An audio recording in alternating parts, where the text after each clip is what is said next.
Développé par le CNES et l'ISA, Israeli Space Agency, le satellite franco-israélien Vénus, dédié au suivi fin et régulier de la végétation, sert de base de travail à de nombreux lycéens et professeurs depuis le début de l'année scolaire. C'est dans le cadre de la saison France-Israël 2018 que des images satellites de Vénus sont envoyées à 3 lycées à Toulouse, Gujan-Mestras et Strasbourg. Des images revisitées tous les 2 jours.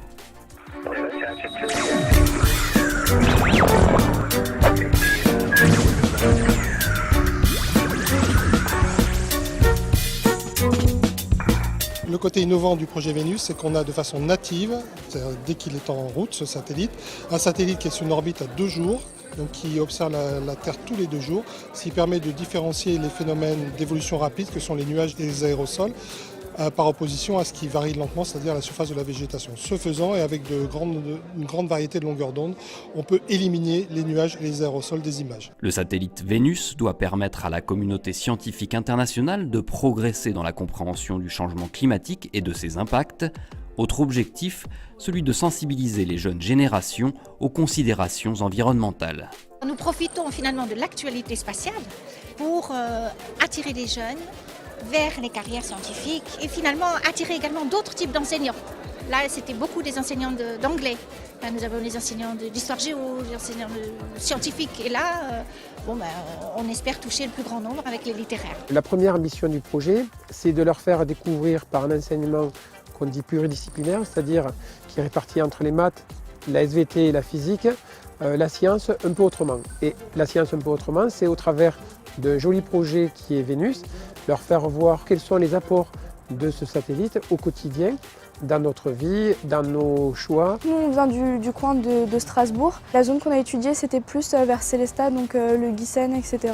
On avait des images de Vénus qui nous montraient cette zone. C'était intéressant parce qu'on n'a pas l'habitude de travailler sur tout ce qui est satellite. C'est pas du tout quelque chose qui est enseigné au lycée. C'est une opportunité qui est cool, quoi. L'intérêt du projet, c'était déjà de découvrir Vénus, donc le satellite qui est parti en orbite autour de la Terre. Et c'était aussi de travailler en collaboration avec les Israéliens pour faire le projet des saisons croisées, du coup, entre Israël et France pour découvrir de nouveaux élèves et aussi approfondir l'anglais du coup parce que toute la conférence était en anglais. C'était cool, franchement, c'était une belle expérience. Ça nous a permis de rentrer dans le CNES. Le CNES, c'est une expérience incroyable quand même parce que c'est très rare qu'une classe d'élèves puisse y rentrer et y faire une conférence. Cette visioconférence en direct avec des élèves israéliens de Tel Aviv permet à la fois de créer une émulation et de souligner des compétences complémentaires.